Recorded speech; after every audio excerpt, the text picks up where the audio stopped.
the creators that are in this game are completely absent in the English because yeah, no one would have understood it. So of course when you have that kind of thing, you know, you have no other choice than to make something entertaining for your market. So yeah, it would be interesting to look back at the American version of the game. Another thing that's interesting is they thought that Japanese animation style art was not very appealing to the Western audience, and since like Dungeons and Dragons games had more of a serious tone to their character design and stuff, they decided to go with that for this game as well. So if you look at the cover of like this game and up until 4, I think, you'll see a much more serious tone in the art style of like the manual and just like cover art and that kind of thing. The last thing off the top of my head that I can think of that's different is the title screen, which I guess we didn't get to see today because I kind of started with the ROM already booted up here, but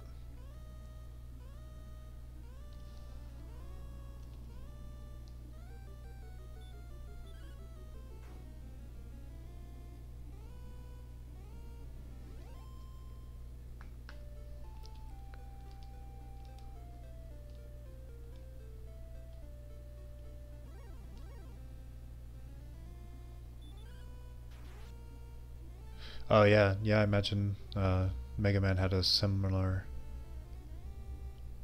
problem. Which, man, that Mega Man 1 art, at least the Dragon Warrior 1 art in America was not terrible. At least it looked like high fantasy. Mega Man art didn't look anything like fucking Mega Man.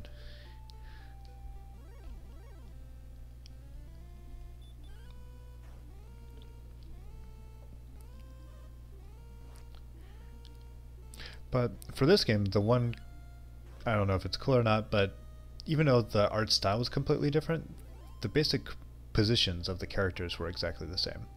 You see the hero in front of this huge dragon with his sword and shield out, ready to take him on, and that is true for both covers. It's just that the style of the cover is very different. I don't have the different cover arts with me right now, but I think it would be really easy for you to just Google really quick and you can see what I'm talking about.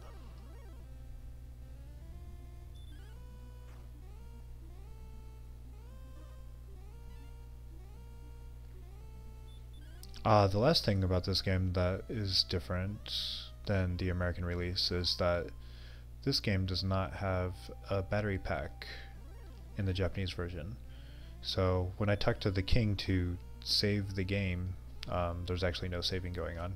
He just gives me this long string of text, and I have to write that down, and then when I boot the game up again, I have to put in that password. Kind of like Metroid, the original Metroid. But there's some pretty cool stuff too. Like I think if you put in all the creators' last names in a certain order, then you start the game at level 18. And there's a couple of other ones that are kind of like that, that are just cool little bonus things.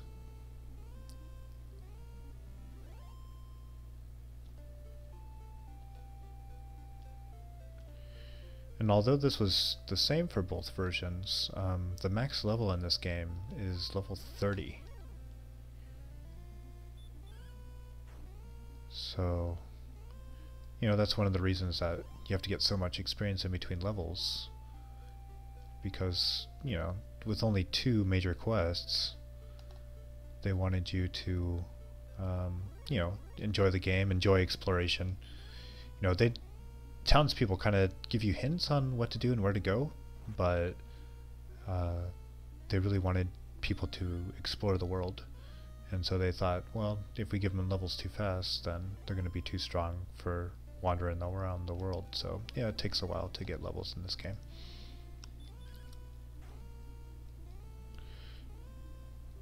Of course, after you make a generation of these games, then you hear complaints about players saying that it takes way too long to level up and I don't like grinding, especially when I know where I want to go and all this kind of thing. So modern day RPGs, most games don't make you grind anymore.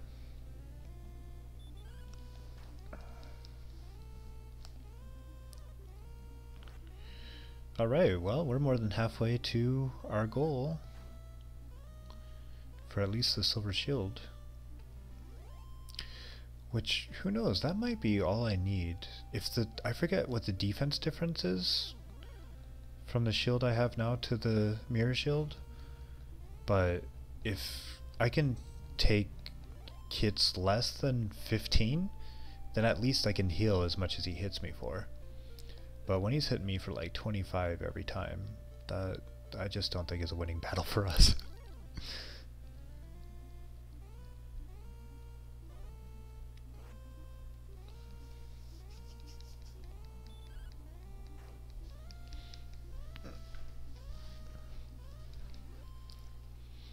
Oh, here, I do have the newest game in the series that I talked about briefly.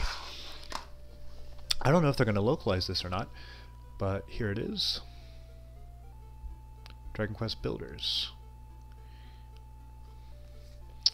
And I was playing this a lot before Fire Emblem came out, and now I'm kind of playing a lot of Fire Emblem. I have not cleared this yet, but this is the same world as the original Dragon Quest.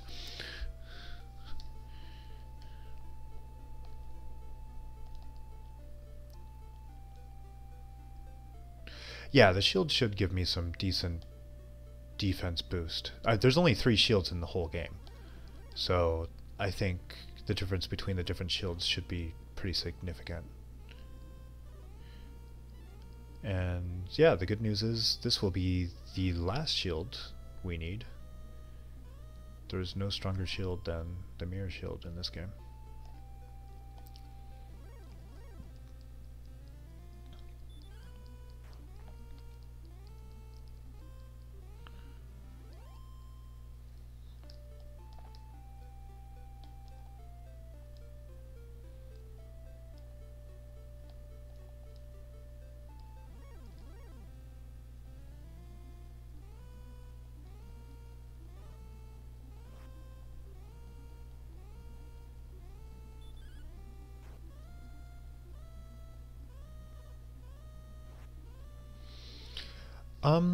Dragon Quest Builders, I hear, is a lot like Minecraft, and I've talked about this a little bit on the stream before, but I've never actually played Minecraft, which a lot of people are surprised by. But I think it's different in that, for one, it's not first person. I know that Minecraft is first person, and Dragon Quest Builders is definitely third person. Also, it has a beautifully orchestrated soundtrack. So all the songs in this game are in that game, but done by a full-on orchestra, and it sounds awesome. There's also a few songs from other games in the series in there that are cool. But without giving too much away, the story of the Builders game is that the world is in ruin because something happened, and your job is to try to find survivors in the world and build new towns for them. And of course you got a lot of the Dragon Quest charm, a lot of the traditional enemies are wandering around the world. Of course that's not the main point of it, but you can get a lot of ingredients or parts of enemies to help you build different things or cook different things. And yeah, there's actual objectives.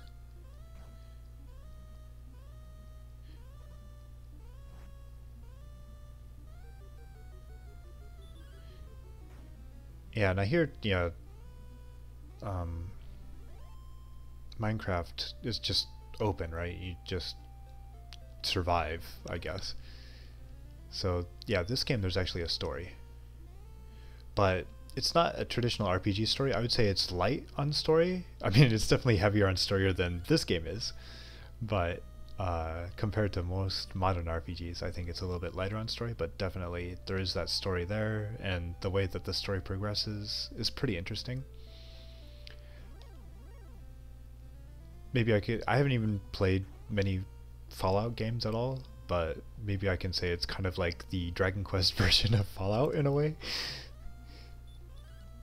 just because it's kind of a post-apocalyptic uh, world with just a few survivors and a lot of monsters, and yeah, I don't know. It's a cool, interesting take on the Dragon Quest world, and if it does get localized and you're interested in the world here, then I would definitely suggest checking it out.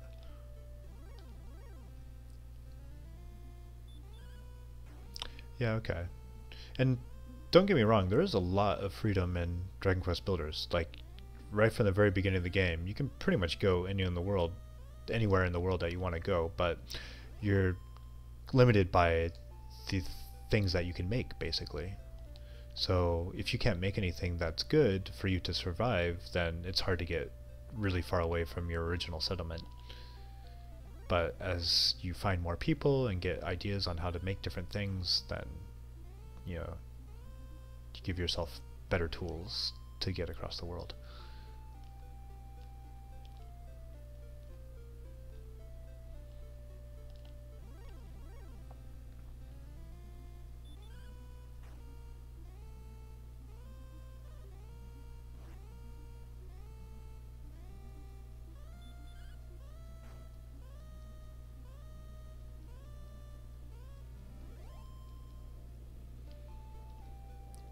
Alright, we're past 10,000. I think we needed 16,000, right, is our goal? So gold seems to be going up pretty quickly, which is good news. And maybe in a little bit we can check the experience side of the equation. Let's just give it a check right now, actually. Let's see. The Princess's Love. Here it is. You hear Princess Laura's voice. For your next level, you need 839 points of experience. Well, that's not so terrible. And right now we are 36 paces to the south and 6 to the west of the castle. And she loves us. Of course she does. We're badass. Everyone else is scared shitless of what's going on in this world. Oh, I guess you weren't here for this episode, but when we were looking for the princess originally, we found out that there was a search party looking for her, but we found the last surviving person in that search party, and he died right in front of us, and it was really sad. So that's when we knew that if we didn't go save the princess, that no one else was going to do it.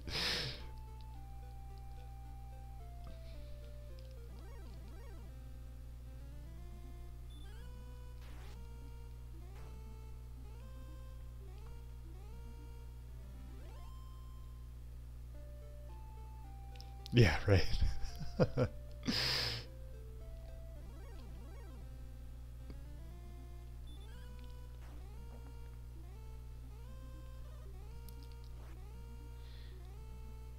You know what? Like, if you're interested in checking out this game or this world for yourself, I think you can get the original remake of this for 300 yen, or wait, I'm sorry, $3 on the App Store if you have an iPhone.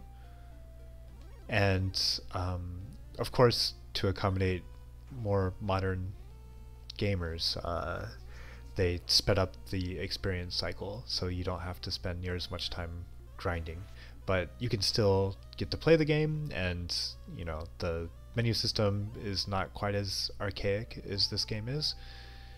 And you can probably clear the game in about, I don't know, 6 or 7 hours if you play that version.